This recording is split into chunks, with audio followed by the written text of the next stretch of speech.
ధ్వంసమైనటువంటి విగ్రహం. తర్వాత ఈ ముక్కులు ఊరికే చెక్కారు చూడండి, వాటిని రాళ్లతో కొట్టారు. ఏది సరిగా కనిపించకుండా ఉండాలనేటువంటి వాళ్ళకు చేతులు ఇరుగొట్టడం కానీ, కాళ్ళని ఇరుగొట్టడం కానీ, నడుములు ఇరుగొట్టడం కానీ, ఇదంతా ఎప్పుడు ఎక్కువ శాతం నిజాం కాలంలో మనకు రజాకారులు అనేటువంటి వాళ్ళు ఉన్నారు కదా, ఆ కాలంలో ఈ విధంగా ధ్వంసం చేశారు. ఇది మన భద్రకాళి అమ్మవారు. ఈమె అమ్మాయిని కూడా నడుముకు ఇరుగొట్టారు అన్నట్టు. చూడండి, ఇక్కడ ఇక్కడ ఎక్కడ పడితే అక్కడ ఇంతసేపు ఉన్న వాళ్ళకి దీని కింద ఏముంది అనేటువంటి ఈ సంస్కృతి ఉండకూడదు అనేటువంటి వాళ్ళకు ఉన్నారు. ఇది పార్వతీదేవి అమ్మవారు. ఇవేమో కొన్ని నవగ్రహాలు అనేటువంటి అవి పక్కన బండ గుండుని తీసేప్పుడు పగలగొడుతున్నప్పుడు బ్లాస్టింగ్లో ఆ మంటపం కూలిపోతే తీసుకొచ్చి ఈ పక్కన పెట్టడం జరిగింది. కొన్ని లోపల ఉన్నాయి. ఇదేమో పాత నంది. ఈ చెవులు అన్ని విరిగొట్టారని చెప్పి వీరభద్రుని ముందు ఉండేటువంటి నంది ఇది. ఇది చూడండి, మూల విరాట్ అనేటువంటిది ఈ పెద్ద గుండు ఉంటుంది అన్నట్టు ఈ అమ్మవారికి కనుక. తర్వాత వీరభద్ర స్వామి, తర్వాత గణపతి కూడా అనుసరించి ఉన్నట్టుగా ఉండేది. అయితే గణపతిని కొద్ది వెనక్కి తీసుకోవడం జరిగింది ఆ గుండంతా కొత్త తొలగించడం వల్ల. దీని కింద ఈ గుండు కిందనే వీరభద్ర స్వామి వెలిశాడు. పాత గుడి యొక్క శిథిలాలు ఆ వైపు ఉన్నాయి. మీకు ఈ పక్కన ఈ పాత గుడికి సంబంధించిన అవశేషాలు మీకు చూపిస్తాను. గుండు అన్నట్టు గుండుకు అనుసరించే గర్భగుడి నిర్మించడం జరిగింది. మనకు కనపడే ఎనిమిది పెద్ద గోపురం ఉండేది వీరభద్రుని స్వామిది. ఈ పక్కన ఉన్నటువంటి గణపతి ఉంటాడు. అవతలకి ఎదురుగా మనకు కనిపించేది మనకు శివుడి లింగం అన్న శివయ్యది. ఈ గుండు రెండుగా విడిపోయింది. ఈ గుండు కిందనే మనకు విగ్రహం దేవుడు వెలిచాడు అన్నట్టు. ఇక్కడికి వస్తే మీకు కనిపిస్తుంటుంది చూడండి, అది తీగలపల్లి, ఈ గ్రామానికి సంబంధించింది. అది ఏదుల దూరంగా కనిపించేటువంటిది. ఇదేమో బొవ్వాయిపల్లి, అక్కడ కనపడేది పసుపులో అన్నట్టు పాతది కేఎల్ఐ రిజర్వాయర్ ఉంటుంది. రెండవది ఎత్తు తక్కువ ఉందని చెప్పి, చిన్నగా ఉందని చెప్పి ఈ విగ్రహాలను వాటి యొక్క స్థితాలను మొత్తం తీసేసి ఈ పక్కన ఒక ఎప్పుడన్నా ఫ్యూచర్లో ఏమైనా పనికొస్తే చిన్న మంటపం లాగా కట్టొచ్చు అని చెప్పి ఇక్కడ అన్నిటిని సేకరించి పెట్టడం జరిగింది. ఇది కోడేరు నుంచి వస్తున్నారు. వాళ్ళకు ఇప్పుడు దాదాపు 45 ఏళ్ళ 40 సంవత్సరాల నుంచి కోడేరు నుంచి వచ్చి చేస్తున్నటువంటి అయ్యగారు ఉన్నారు, పూజారి. ఆ తర్వాత ప్రస్తుతం అతనికి అనారోగ్య కారణాల వలన అతని కొడుకు ఇక్కడ పూజారిగా ఉన్నారు. వీళ్ళన్న కోడేరులో ఉమామహేశ్వర స్వామి టెంపుల్కి పూజ చేస్తూ ఉంటారు. తర్వాత కురుమయ్య అని చెప్పి ఇక్కడ సేవ చేస్తూ ఉంటాడు. ఇతను చాలా సంవత్సరాల నుంచి వాళ్ళ నాన్న చేసేవాళ్ళు, ప్రస్తుతం అతను చేస్తూ ఉన్నాడు. వీళ్ళకి ఏ జీతం లేదు, ఎవరు ఇవ్వడం లేదు. ఎవరన్నా భక్తులు ఇచ్చినటువంటి కానుకలు తప్ప వాళ్ళు ఎవరన్నా దయతో ఇచ్చినటువంటి దాంతోనే వాళ్ళు సేవ చేస్తూ ఉన్నారు. అంత అధ్వానంగా ఉంది. గవర్నమెంట్ అనేటువంటి డబ్బును రిలీజ్ చేయగలిగితే దాదాపు 1,500 అంటే దాదాపు ప్రతి నెలకి 1,00,000 రూపాయలు ఇంట్రెస్ట్ వస్తుంది.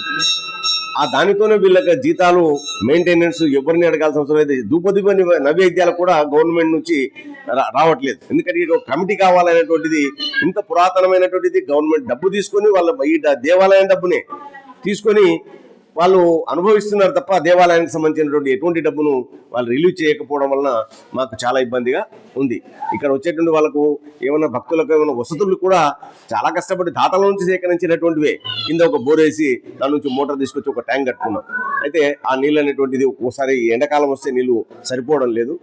అది తర్వాత కాలంలో ఆ వచ్చే నీళ్ళతోనే అలాగే కాలం గడుపుతున్నారు. ఇదే భక్తులతో 2 రూములు నిర్మించడం జరిగింది. ముందర కూడా ఒక రూము నిర్మించారు. ఎవరైనా వస్తే ఇట్లా వంటలు చేసుకొని, వర్షాకాలం వచ్చిన ఎండాకాలం వచ్చిన రూపంలో వంట చేసుకోవడానికి కూడా 2 గదులు నిర్మించారు. అక్కడ 2 బాత్రూమ్లు వేశారు.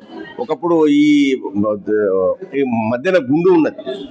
ఈ గుండును ధ్వంసం చేసినప్పుడు నవగ్రహాల మంటపం ఉండే, ఆ మంటపం మొత్తం కూలిపోయింది. ఆ విగ్రహాలు కొన్ని ధ్వంసమయ్యాయి. మళ్ళీ తర్వాత పునర్నిర్మించడం జరిగింది ఆ మంటపం. ముందర కూడా ఎవరైనా ఇల్లు అయ్యగారు వాళ్ళు వచ్చి పూజారులు ఎప్పుడైనా రాత్రిపూట ఉండాలనుకున్నప్పుడు ఆ ముందర ఒక గదిని, రేకుల గది, అది కూడా ఇదేమో స్లాబ్ ఉంది, అదే రేకుల గదితో నిర్మించడం జరిగింది. ఇది చాలా డబ్బులుండి దయనీయ స్థితిలో ఉండేటువంటి దేవాలయంగా చెప్పుకోవచ్చు. 2-3 సార్లు, చాలా సార్లు జరిగినాయి. ఏంగో ధ్వజస్తంభాన్ని కూడా దాన్ని తవ్విండ్రు. ఈ లింగాలను ఇవన్నిటినీ ధ్వంసం చేశారు. ఈ ఈ ఇంత ప్రాశస్త్యం ఉన్నటువంటి దాన్ని ఈ మనకు ఉండేటువంటి దౌర్భాగ్యం ఏంటంటే భారతదేశంలో దేవాదాయ శాఖను గవర్నమెంట్ ఆధీనంలోకి తీసుకోవడం అనేటువంటిది పెద్ద పొరపాటు. వాళ్ళు ఈ ఇతర మన తగ్గించేటువంటి హుండీలను కూడా ఎత్తుకొని పోయారు.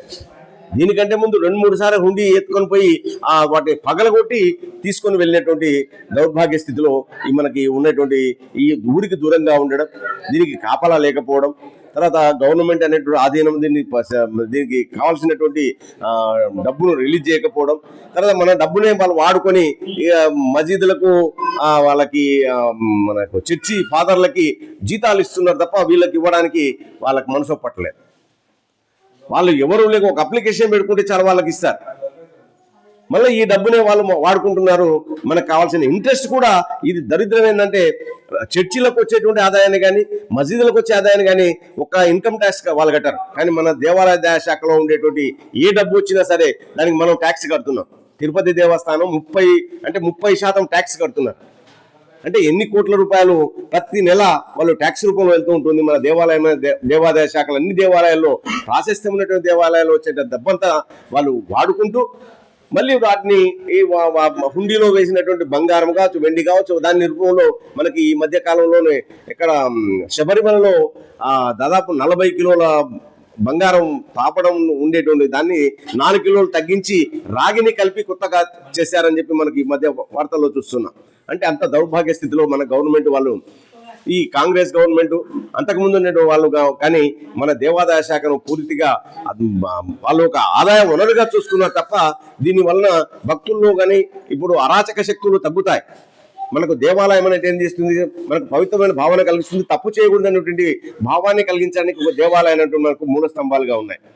మనకి అటువంటి స్థితిలో మనం ఏం చేస్తున్నాం, దేవాలయాన్ని నిర్వీర్యం చేయగలిగితే హిందూ మతాన్ని ధ్వంసం చేయొచ్చు, మనం ఇష్టం ఉన్నట్టుగా మనం ఆడుకోవచ్చు అనేటువంటి విదేశీ మతాలను మనం భారతదేశంలో బాగా విస్తీర్ణం చేయించడం వల్ల ఈ హిందూ మతం అనేటువంటిది పూర్తిగా ధ్వంసం చేసి వాళ్ళని లోబర్చుకొని వాళ్ళను బలహీనులుగా చేసి మన హిందూ మతాన్ని పూర్తిగా ఈ ఉండేటువంటి మొదటి నుంచి కూడా కాంగ్రెస్ గవర్నమెంట్ చాలా అధ్వానంగా ఉన్నది. వచ్చేటువంటి తర్వాత వచ్చిన గవర్నమెంట్ కూడా వాళ్ళకు అనుకూలంగా ఆదాయం వనరుగా చూసుకున్నా తప్ప దీని యొక్క డెవలప్మెంట్ అనేటువంటిది, దీని పవిత్రతను కాపాడాలనే ఉద్దేశం మాత్రం ప్రస్తుతం ఉన్నటువంటి గవర్నమెంట్లో ఎక్కడ మనకు టీఆర్ఎస్ గవర్నమెంట్ కావచ్చు, కాంగ్రెస్ గవర్నమెంట్ కావచ్చు, అంతకు టీడీపీ గవర్నమెంట్ కావచ్చు, ఎవరు కూడా దేవాదాయ శాఖ అనేటువంటి ఒక ఆదాయ వనరుగా చూసుకున్నారు తప్ప మనకి ఈ గవర్నమెంట్కు దీనివల్ల వాళ్ళు లబ్ధి పొందుతున్నారు. ఇతర మతాలకు డెవలప్ చేయడానికి మనకు ఎక్కడ వాళ్ళు ముస్లిమ్స్ మక్కాకు వెళ్ళడానికి దేవాదాయ శాఖ డబ్బుని వాడుతున్నారు. తర్వాత జెరూసలేం అనేటువంటి వాళ్ళు పవిత్రమైనటువంటి భావిస్తూ ఉంటారు. అతను యేసుక్రీస్తు పుట్టాడు అని చెప్పి అక్కడికి వెళ్ళడానికి కూడా ఆంధ్రాలో తిరుపతి డబ్బును, ఇతర శ్రీశైలం డబ్బును కానీ వాడుతున్నారని చెప్పి మనకు వార్తల్లో వస్తున్నాయి. అంటే గవర్నమెంట్ మన డబ్బును వాళ్ళకిచ్చి వాళ్ళ మతాన్ని డెవలప్ చేసుకోవడానికి అవకాశం కల్పిస్తున్నారు. తర్వాత మన మత బోధన చేసుకోవడానికి మనకు ఉండేటువంటి దౌర్భాగ్యం ఇంకొకటి ఏంటంటే హిందూ ధర్మాన్ని బోధించుకోవడానికి మనకు హక్కు లేదు.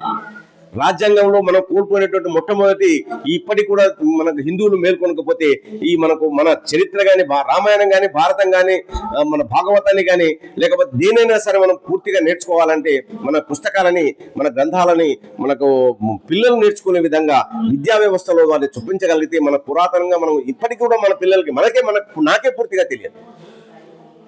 నేను ఒక ఉపాధ్యాయుడిగా పనిచేసి రిటైర్ అయ్యా, కానీ నాకే పూర్తిగా తెలియదు.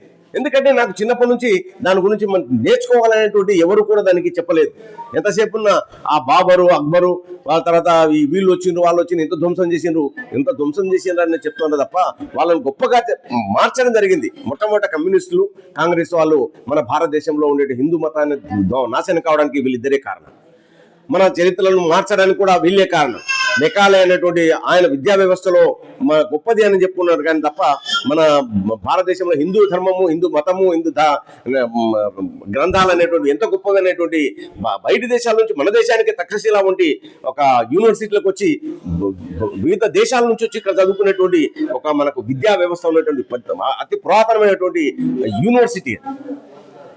అన్ని రకాల విద్యలు అక్కడ బోధించేవాళ్ళు. దాన్ని కాల్చేశారు.